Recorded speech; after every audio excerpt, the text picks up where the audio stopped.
The paradox of vulnerability.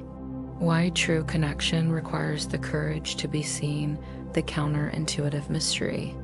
You have been told your whole life that if you can just get yourself together, if you can be impressive enough, calm enough, healed enough, perfect enough, then love will finally feel safe. But here's the paradox. That lie is exactly what's keeping you lonely.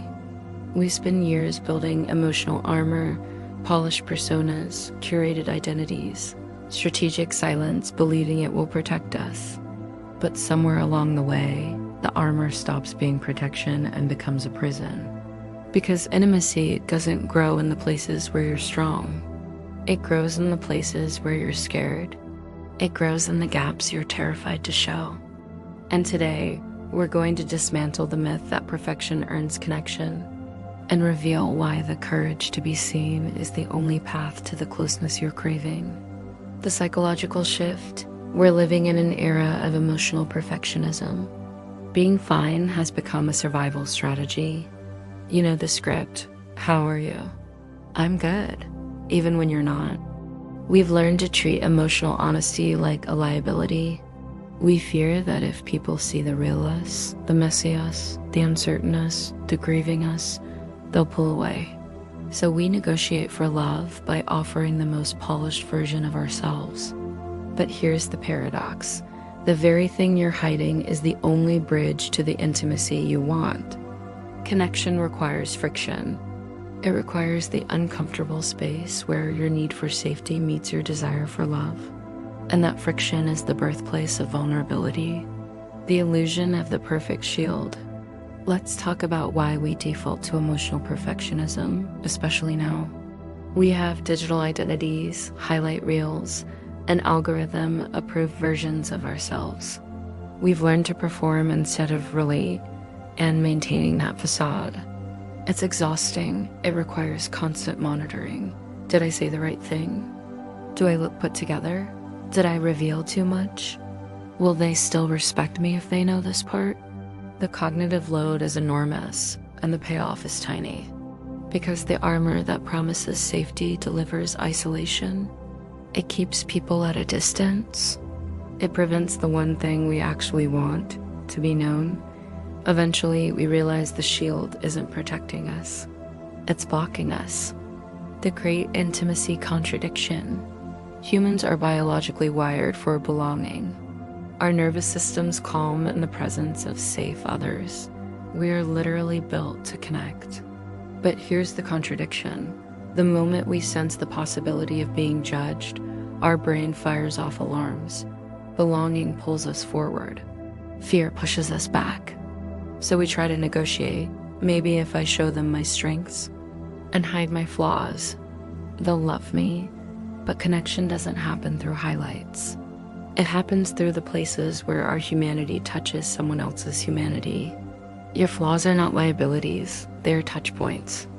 They are the places where someone else can say, oh, you too? I thought I was the only one. The internal conflict, wanting to be seen while being terrified of being seen, is universal. But the psychological barriers are real. Fear of rejection, fear of disappointing others, fear of losing control, fear of being misunderstood, fear of being too much or not enough. These fears keep the guard up, but they also keep love out.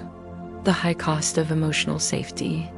When we prioritize emotional safety above emotional honesty, something strange happens. We create phantom relationships. Two personas interact, two masks, two curated versions. But the humans underneath never actually meet. And this is why loneliness is skyrocketing, even though we're constantly connected. We're exchanging information, not intimacy. We're sharing updates, not truth. We're performing, not relating. But something powerful happens the moment you choose to be seen. Your nervous system relaxes, your relationships deepen. Your sense of belonging becomes real instead of imagined. Because connection requires raw, unpolished data. It requires the parts of you that aren't optimized for public consumption, the architecture of radical honesty. Let's redefine vulnerability. Vulnerability is not oversharing. It's not dumping your entire emotional history on someone. It's not weakness. Vulnerability is the intentional choice to tell the true thing instead of the right thing. It's the moment where fear meets action. It's saying, I'm scared. I don't know. I need help. This matters to me. I'm hurting. I care about you.